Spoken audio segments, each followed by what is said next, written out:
What's going on, everybody? Welcome back to the channel. So today this engine is coming out for sure, 100%. I was working on this a bit off camera, so I disconnected most of the stuff in the engine bay. I'll show you guys what I did. We're pretty much almost halfway to getting this thing out. So I'm gonna disconnect the little things I have left and then we'll go from there. So for those of you that are just tuning in, I'm pulling the motor on my 1990 Nissan 300ZX so I can do a NAT turbo build. This is not a how-to video. I just want to reiterate that. I think I've mentioned it before, but I'm not going to be making a how-to video about how to do this whole thing. I'm just going to be showing you guys kind of what I do and what my build consists of and how I do it. I'm not an expert by any means. I'm very much a noob. This is my first time doing something like this, so I don't want to make a how-to video when I probably don't know what I'm doing most of the time. I'm learning as I go. So there's lots of other videos on YouTube if you guys want to check those out about how to pull a motor or how to do certain things to your Nissan 300ZX, but this is definitely not a how-to. But I'll give you guys a little summary here and there of what I'm doing and how I'm doing it, just so you kind of have an idea. So where I left off in the last video was I just did a compression test and I was gonna remove some wiring and stuff. So basically what I've done now is I've removed the throttle cable, the cruise control cable. I removed the complete wiring harness. It's pretty much all disconnected from the motor. So the coil pack connectors are all out. The fuel injector wiring is all out. The knock sensor, everything at the back is completely free. On this side of the motor, I disconnected the brake booster hose. I removed the bracket here and the plugs for the EGR. So this whole wiring harness, as you can see, is 100% loose. Moving along to the front of the motor, I disconnected the wiring here. So the wiring harness, as you can see, is completely free. I just have it laying here right now. So that side is all done. On this side, so that side is all done. On this side, I removed the EGR brackets and vacuum lines and everything as well. It's just kind of sitting over here right now. It's all completely disconnected, like the rest of the wiring harness. So that's all done. I also removed the fuel rail and the fuel lines that were on top here. They're sitting over here with the rest of my parts. That's the fuel lines and stuff right there. So now I'm just starting on the front of the motor. I'm gonna remove the fan shroud, the radiator fan, the radiator, drain the radiator right now, and then we'll go from there. Then I gotta disconnect the power steering and stuff like that. So I'm just gonna start on the front, but before I do that, what I'm doing is removing my bumper. I don't really want to damage this or scratch it up, so I'm gonna remove it right now. I'll have to remove it eventually anyways because of the engine hoist. I want it just so it can come in and pull the engine out and we have some more clearance. So I'm just gonna remove it now and get it off of there. It's pretty much all disconnected already. I took off most of the bolts. It's all pretty much disconnected. I just gotta do the front ones there and then that should come off. And underneath the car, I've PB blasted the exhaust bolts, so those are ready to come out. I'll take those out shortly, and then I just have to do the transmission bolts so I can get the motor out. I'm not gonna do that until the very end. Anyways, I'm gonna mount you guys up real quick, and we'll fast forward to when I'm pulling out this motor. But basically what you'll see me do is take that bumper off and start draining the radiator and stuff, and go from there. So stay tuned.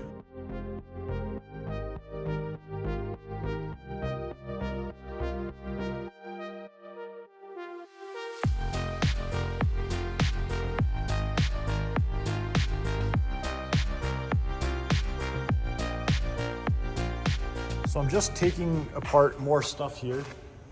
I just removed the AC hoses and I was just about to start on the power steering side here.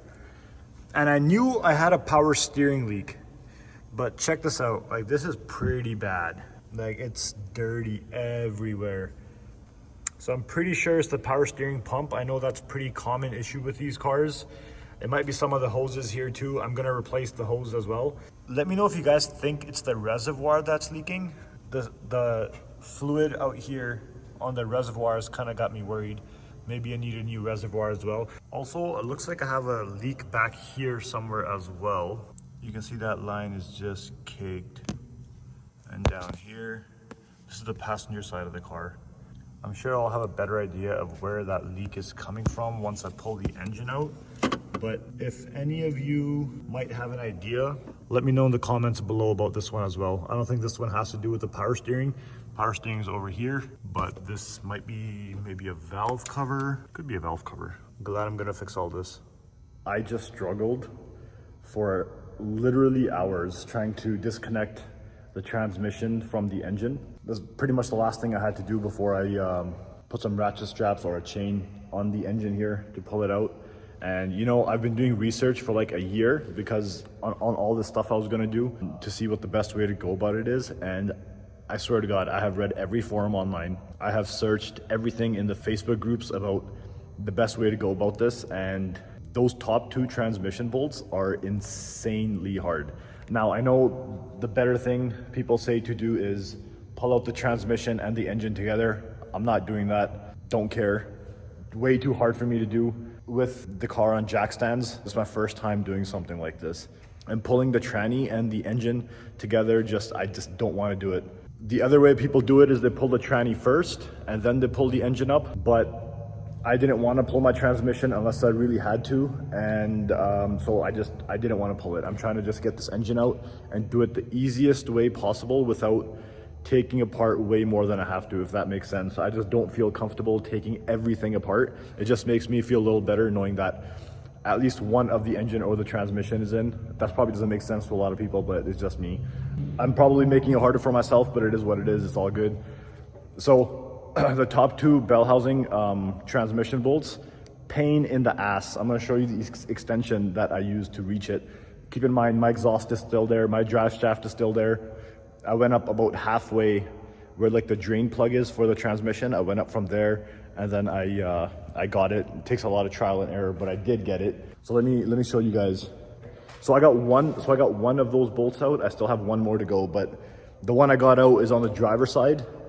I have the passenger one left to do. I think this one's going to be a little easier because I can actually see it from the engine bay. If you remove the battery stuff, you can actually see it from there. Then it's just about getting a wrench on it. So I'm going to see if I can get it from the top. If not, I'll get it from the bottom. Not a big deal. But this is pretty much what you're looking at for extensions to get these top 2 bolts out. So here's what I'm working with, boys. That's probably about 3 feet worth of extensions. I got 3 wobbles in there. Under this tape here is a swivel adapter. I just didn't want it to swivel like crazy and go all over the place, so I put some tape on it to keep it a little bit firm, but still give it enough leeway so I can bend it onto the bolt. And then I have a shallow socket over here. So that's what I used to get the driver's side bolt off. So I got it off, and then I was trying to pull my little contraption out, and it disconnected from over here between this extension and this thing was stuck on the bolt, and the bolt was still in the transmission. The bolt was completely out, but it was still just hanging out in the transmission, and then this was stuck to it. Then I just used like a really long magnet stick thing, and I pulled it out. So, but it worked. It worked. Now for the next one.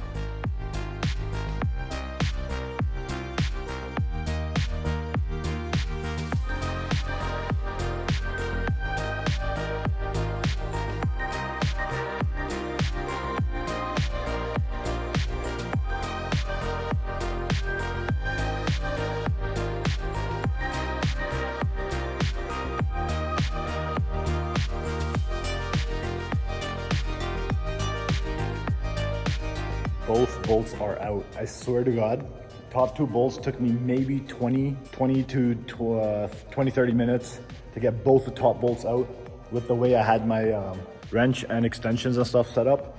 There's just a lot of wiggling around until I felt it just sit on the bolt. I cranked it, as you guys saw.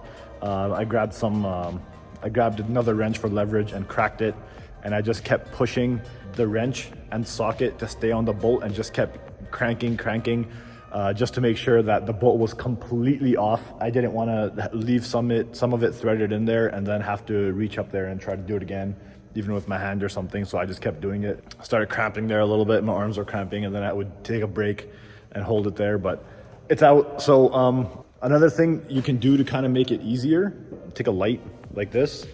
So take a light like this and then just place it up here on top of where one of the bolts is, and then when you get that one out, then just move it over to the other side and put it right here. That way, when you're underneath the car, it's really easy for you to see the bolts with light shining on it from the top. So, okay, everything is disconnected now. I'm gonna strap up this engine, take off the motor mounts, and this baby's coming out. And this baby's coming out. This is a long time coming. This has taken me way too long. I had a really busy December. I traveled a bit and this just kept getting put off, and I'm a little behind of where I want to be. So I just need to get this engine out before the new year, and let's go. This video is probably not going to get posted till the new year, but it is what it is. As long as this engine is out before the new year and I can start cleaning things up and get things situated, I'll be happy. So let's get it out.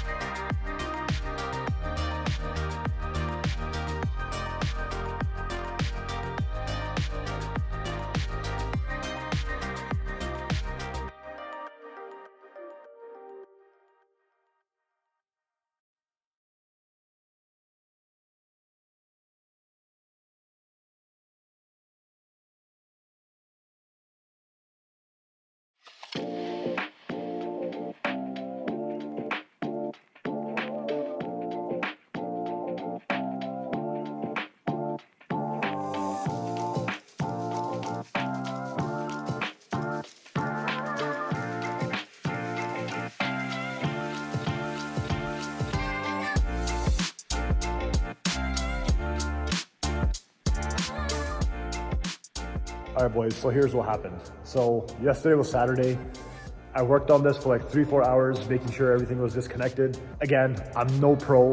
This is my first time doing something like this. And I'm sure there was better ways to do this. A lot of the Z32 guys are gonna have a million different ways you would have done this to make it easier for yourself. But so this was a bone stock motor. This engine has never been pulled. This tranny has never been pulled in this car. Okay, it's very low miles, so there was no need to ever change a clutch, nothing. So everything was original. So I spent 3 hours Saturday morning getting things taken apart. Then I took off the motor mounts, and I was trying to move the engine forward and get the input shaft of the transmission out before I lifted it up. So I was over there. I had to stop and go to a dinner. And then I came back at about 9 p.m. at night to finish this off. And I was here till 3 a.m. because I was determined to get this engine out. And the later it got, the more tired I was. I'm actually sick right now too. The later it got, the more stressed out I was getting and the more mistakes I was making. So again, I was pushing the engine forward to release the input shaft. Then I started hitting my oil pan on the power steering rack. So I've been researching how to pull the engine in a Z32 for a year because I knew I was going to do this. I was prepared for that. I knew that might happen because it does happen to some people. And then I knew I would have to lower the subframe, just so it can clear a little bit. So I started taking apart the bolts and the nuts to lower the subframe. It's like 2:30 a.m. now.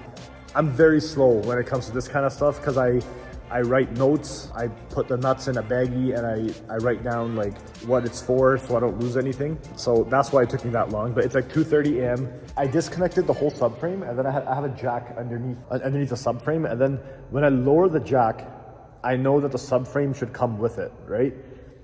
It was coming down from the passenger side and not the driver's side, and I couldn't figure it out. I spent like half an hour trying to figure it out.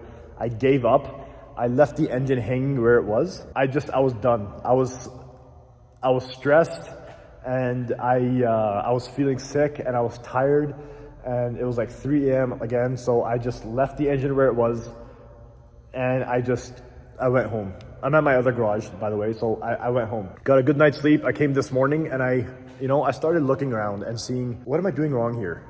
What am I missing? Why is one side of the subframe dropping and not the other? Then I realized that I had taken out the bolt for the steering column, but I didn't take the steering column out, and it was stuck there, and it was holding the whole subframe there. So I took that out, and subframe lowered. And as you can see, engine's out. So just needed a clear head to think about it, and I didn't really have any trouble after that. It pretty much came right out. I forgot there was a cable, I think it was for the alternator. I forgot to disconnect the plug.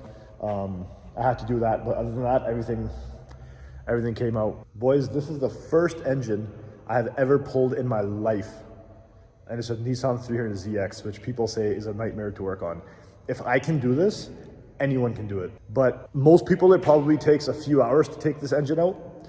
It probably took me 10. maybe 10-12 hours of actually doing stuff. It probably took me a little longer if you take into the recording into account. Power steering leak, just horrible. Oil got everywhere. There's oil in the tranny. Everywhere. There's oil and grease everywhere. I don't know if that's from the rear main seal or that's the gasket behind that that section there behind those bolts that's leaking. I'm probably going to change that gasket anyways, because why not? In the next video, I'm going to clean up this with degreaser and pressure wash this all. And I'm going to do the same thing with the engine over here. Clean up everything and see what's what and what needs to be done. This is the back of the engine.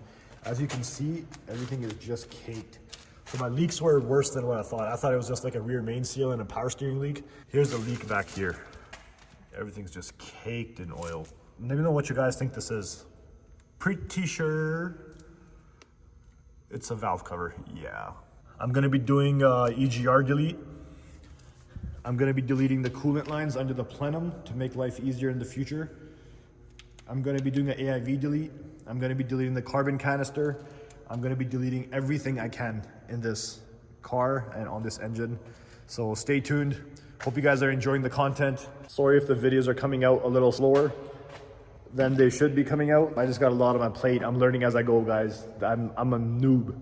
I am a noob when it comes to this, but I wanted to do this myself. It's rewarding. I feel on top of the world getting this engine out. Honestly, this was huge for me. I've never done anything even half as hard as this. This takes my skills to a whole new level, and I learned so much about this car taking it apart, and I'm probably going to learn even more obviously as I put it back together and I fix stuff. I just wanted to show you guys this.